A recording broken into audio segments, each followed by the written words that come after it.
Donc, du coup, le statut cadre découle d'abord des arrêtés Parodi-Croizat qui datent de 1948. Donc, ces arrêtés prévoyaient qu'à partir d'un certain niveau de classification, les salariés pouvaient bénéficier donc, du statut cadre.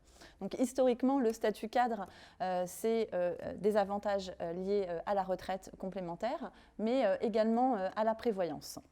Alors, la petite chose à laquelle il faut faire attention aujourd'hui, c'est que depuis, les conventions collectives se sont beaucoup développées et dans certaines conventions collectives, on peut avoir un statut cadre alors que, conformément en fait, à ces arrêtés Parodi, comme inversement, on peut avoir un statut non cadre dans la convention collective, mais cadre selon ces arrêtés Parodi.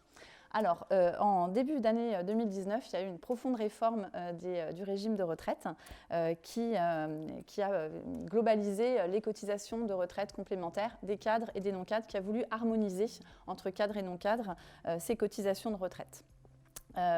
Néanmoins, les salariés cadres continuent de bénéficier d'un système un petit peu différent des non-cadres, puisqu'ils ont droit au bénéfice d'une prévoyance minimum obligatoire qui couvre principalement le décès. L'intérêt pour le salarié, c'est bien entendu de pouvoir continuer à bénéficier des garanties décès, sachant que malgré tout, beaucoup de conventions collectives prévoient aujourd'hui des régimes de prévoyance plutôt qui couvrent ce risque-là. Pour l'employeur, le statut cadre, donc de par la convention collective, va lui permettre éventuellement de faire bénéficier d'un système de convention de forfait pour suivre la durée du travail en jours de ses salariés cadres, sachant que bien entendu, il faut se rapprocher de sa convention collective ou de ses accords internes, puisque le forfait jour ne peut pas être mis en place du seul fait d'être cadre.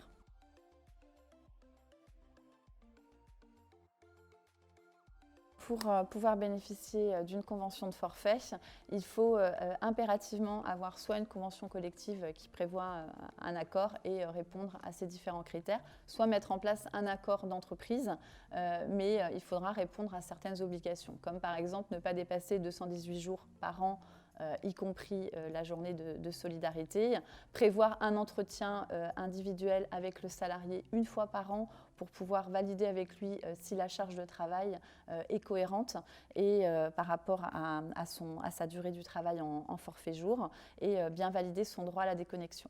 Donc toutes ces obligations bien entendu, doivent être impérativement respectées pour ne pas prendre de risques par rapport à l'application d'un forfait jour.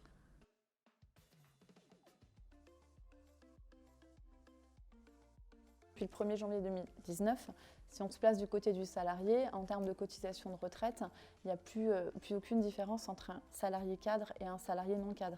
Alors qu'auparavant, les cadres qui étaient en dessous d'un certain salaire qu'on appelle salaire charnière, qui est au-dessus du plafond de sécurité sociale, les salariés cadres pouvaient bénéficier d'une garantie minimale de points, ce qui leur permettrait de leur octroyer des points supplémentaires pour la retraite. Aujourd'hui, ce dispositif n'existe plus.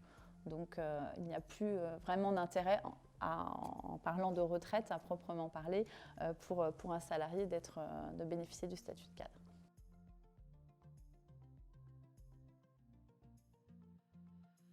Oui, donc effectivement, avec le statut cadre, le champ de la négociation reste ouvert entre salariés et employeurs.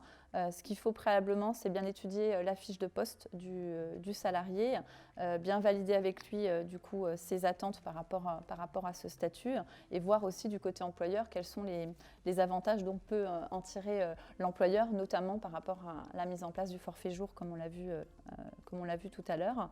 Le statut cadre dans la convention collective implique souvent un certain niveau d'autonomie et de responsabilité.